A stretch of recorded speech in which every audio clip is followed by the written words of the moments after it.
this is angelcarsusa.org's bus. So Michael Jan is the founder. He's the owner of the bus. He's had it for a few years. We were fortunate enough that it needed some service on the mechanical parts, and I get to be the guy to kind of be the liaison in that process, right? Nice. So yeah, go ahead, walk through and take a look, man. I'm going to follow you with one of the cameras here and let you get a live reaction.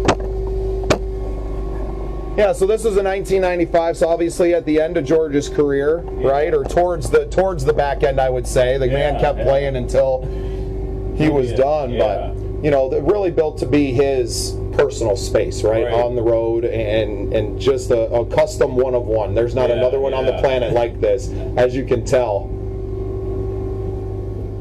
Yeah, back in the 90s, Tanya Tucker had me on a bus. It was a loaner. She hated it. She was like, "This is not mine. Don't mind the mess. This thing is terrible." Right. This is probably what she wanted, what she was used to. Welcome into another exciting episode of The Scene. I'm your host, Bubba Startz, and we're here for our special series on the bus. With me today is Mike Kuster. Mike, welcome to the show, man. Thanks a lot. Thanks for having me. Yeah, this is amazing. This is awesome. Pretty awesome. Yeah. I couldn't agree more.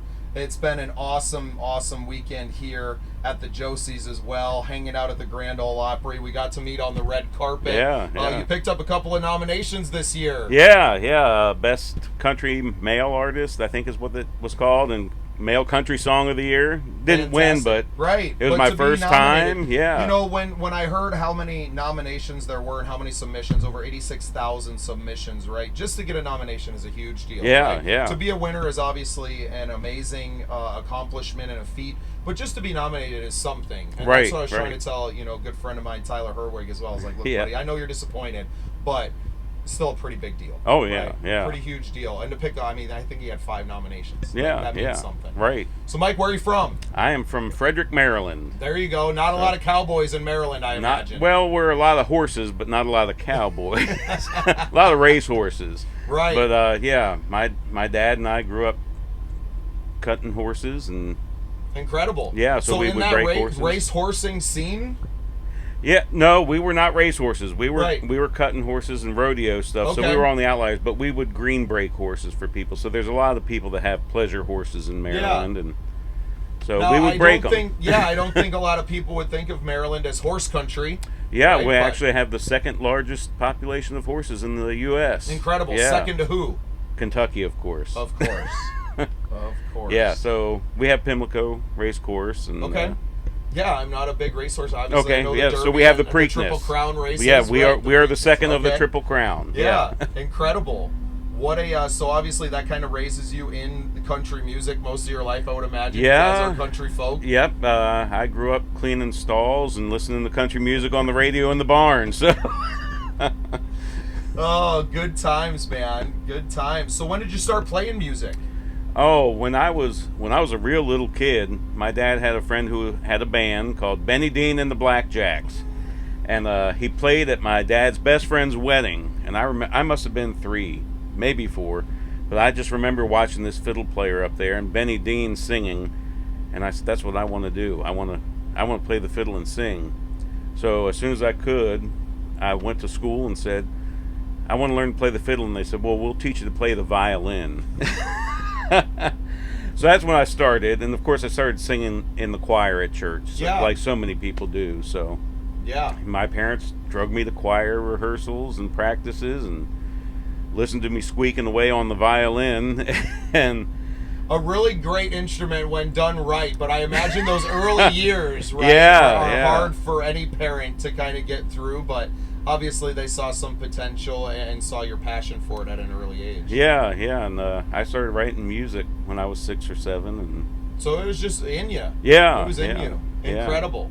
Yeah. So and now here we are, just a few short years later. Right, just a few years later. Yeah, when I was 18, I was in a band, and then my now wife, who was my girlfriend at the time, we decided we're not going to go to Nashville because everybody we met and knew that came down here was getting divorced. They never saw their kids. It was just, I said, I want to be with you and be with the kids. So I stayed at home and made a life in Frederick, Maryland. And when the pandemic hit, my kids we're listening to the music because I was sitting at home just playing music all the time. He said, "Why don't you release any of this? This is really good." So very cool. I did. Shout out to the kids for giving you a push. That's incredible. Yeah, my kids are great. They're 23 and 21, and right. So out of the house now, you probably have a little bit more time somewhat, on your hands. Yeah. Well, at least they can feed themselves. Right. Probably still coaching them into doing their own laundry, but yes. No, they're great, and they come to a lot of shows and incredible. Listen to my music and it's give me mean feedback. So much to you to have the kids there with you. It and really does. Pushing you along and providing that motivation to not just do it, but to keep doing it. Yeah. And I had really put all that music behind me for years, and when they were pushing me, I'd found it was COVID, so I was going through all this crap, couldn't do anything else, so I found a little box that I had that was locked, and I couldn't believe I remembered the combination. I opened it up, and it was full of letters that my wife and I had sent to each other when we were in high school, really? Like passing notes.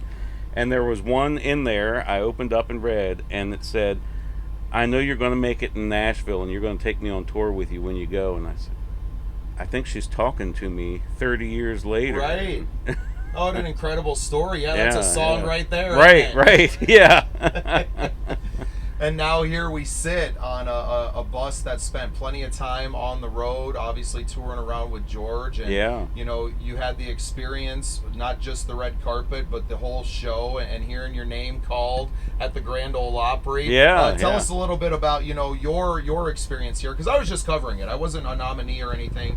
So a little bit different experience for me. Just as awesome, right? In every single way. We worked our tails off on that red carpet, talking to as many people as we could, because it's important to you to get that moment, right? I felt bad that there were some people that we couldn't get to at the end of the day, because everyone deserves that time on that carpet, and this is your time to shine. And I think that's really what the Josies are about, is giving everyone that time to speak on stage, to enjoy being in that circle, that iconic circle, and just getting it done. So awesome, Mike.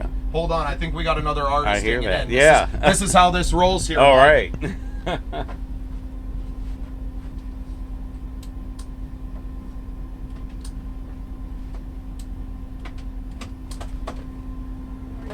There we are. We're in the middle of an interview now, but step on in. Come on, you can sit up front while me and Mike are talking. Close the door. You're all good, man. Thank you. Hey, shout out to Rudy Gunn, Josie Award winner, popping in on the bus. I'm gonna sit over here. Yeah, man. I think you should be out of the shot most of the way there. That's all good. This is how it is on the bus, right? We're not in a traditional studio setting, so we get to kind of hang out and enjoy it. Thanks for the coffee, sir. I appreciate that. It was a long night, so for everyone watching at home, we had found a parking spot for this that we thought it was going to be good for a few days. Paid for the parking, and last night I got a knock on the door about 1:30 a.m. Security. I'm going, what the hell, man? We weren't even partying outside of it like we were with Rudy the night before, and they're like, yeah, you can't sleep in here. You got to get a hotel room. And I was like, man, your rooms are $500 a night. I can't afford that. Yeah. And they're like, well, actually, the hotel's full anyway, so you got to move the bus. And I was like, well, I don't drive the bus. I didn't drive the bus here. I didn't drive the bus to this spot. Well, it's going to get towed then. Well, that's not an option either, right? So I jumped up. I nutted up to the table here and got her done, right? I didn't have to drive it far, thankfully, and I had a big parking lot to whip it around in. But now I can put bus driver on the resume, Mike. Right, that's right. You can do it. Well, you couldn't make this shit up, guys. I'm telling you. It's been a wild journey, and meeting you, Mike, has been a part of it as well. So, yeah, we were talking about your experience as a nominee of the Josies and getting out there, and, the feeling of sitting there, hearing your name called over the loudspeakers. Like, just take us through a little bit of your journey from, showing up at the Opry on Sunday evening and through the end of the night. Well, yeah, since it was my first time, I didn't know what to expect. So, it's certainly exciting to be at the Grand Ole Opry, and that's an iconic place, and it's a place that's embraced all sorts of music. So it was great for the Josies to be recognizing independent artists of all genres, and we're all there to celebrate music. We all love music. So to be there, to sit in the audience, I don't come to Nashville and not go to the Grand Ole Opry, but to be there and actually be there to be part of it It's different. Yeah, right. yeah. This is my first time in Nashville. Okay. And right. I've said for weeks now, like, somebody pinch me. This is a dream. Yeah, right? I yeah. mean, how do I end up on this bus Right. in this building? Not just here to enjoy the show, but to be part of the show. Yeah. And I think that what the Scene Projects brought was a big part of the show. Getting to do the interviews and, especially collecting all the autographs. I thought that was a nice touch, an idea that I had. And then to see it in real time being something. Because who doesn't, like, as an independent artist, not a lot of people are asking for your autograph, right? I think Rudy told me that it would devalue the piece of paper that it was on. But I don't believe that's true, because now we have over 100 artists that have signed that piece of paper, and all of these people are on the rise and are winning awards and are being nominated and having their name called at the Opry. It's just and really it was a way for me to just keep track of how many interviews I did without having to keep tabs and keep the counter in my pocket and keep going. So pretty incredible experience, and to be a part of it is something special. Yeah. Absolutely. Yeah. Yes. So, Mike, what's coming up for you now, man? I know you had a ton of music and you're recording more and releasing. So, what's coming up next for Mike Kuster? I just got out of the studio. We just finished 2 new songs, so they'll come out in 26. We've got, I'm going to be in Richmond, Virginia in 2 weeks, then Harper's Ferry, West Virginia later in November. Then we'll take a break for a few months. Yeah. So do you gig pretty regularly during the summer months? Yes. And try to get out there while the weather's nice? Yes. And I know the Northeast is much like the upper Midwest, that, travel becomes a little touch and go. So booking too far out through the months of December through February is a little hectic. I don't like canceling shows, so I just kind of fare better not booking a whole lot at that time. Yeah. So we won't really get started until March, late March. Come down south and do a little spring break tour or something. Yeah. But then we're off every week. We're off to another place every weekend. So incredible, man. Yeah. Well, I want to thank you so much for being a part of the show on the bus here, and being a part of the Josies was just an incredible experience. It was nice to meet you out there on the red carpet. Why don't you tell everybody how they can find you online and stream your music? Yeah, I'm at Mike Kuster, that's Kuster with a K, .net. And you can find me on Instagram, Spotify, everywhere. YouTube. YouTube is youtube.com/@MikeKuster. So fantastic. Lots of videos of me and the band playing, official music videos, and all my music. That's great. Well, this is Josie nominee Mike Kuster. I am Bubba Startz. You've been on the bus, and this is the Scene Projects. Mike, I want to thank you for being part of the scene. Thank you, Bubba.